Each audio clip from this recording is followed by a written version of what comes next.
জেমসের পর এবার আসিফ বলিউডে গান গাইলেন। বলিউডে তার অভিষেক হলো, তবে ছবির নাম তিনি জানাচ্ছেন না, জানাতে চান না এই মুহূর্তে।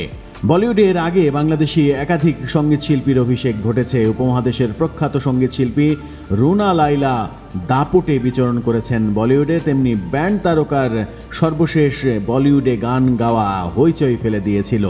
ব্যান্ড তারকা জেমস সেই হইচই ফেলে দেওয়ার মহানায়ক ছিলেন। দীর্ঘ বিরতির পর আবারও বলিউডে বাংলাদেশি কোনো গায়কের অভিষেক হচ্ছে সেই খবর পাওয়া গেছে। আর এই তালিকায় এবার যে নামটি যুক্ত হলো সেই নামটি আসিফ আকবর।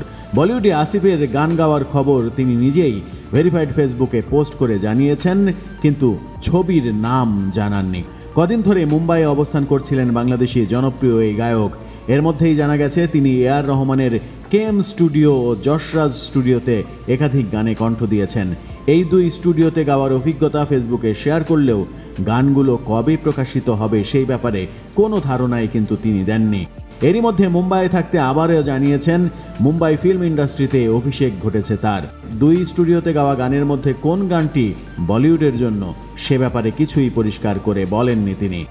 বৃহস্পতিবার আসিফ তার ফেসবুক পেজে লিখেছেন, আলহামদুলিল্লাহ, মুম্বাই ফিল্ম ইন্ডাস্ট্রিতে আমার অভিষেক ঘটেছে। প্রিয় বাংলাদেশের পতাকা উড়িয়েছি, আল্লাহ মহান, ভালোবাসা অবিরাম। 90 দশকের শেষ দিকে গায়ক হিসেবে বাংলা গানে আবির্ভাব হয়েছিল আসিফ আকবরের।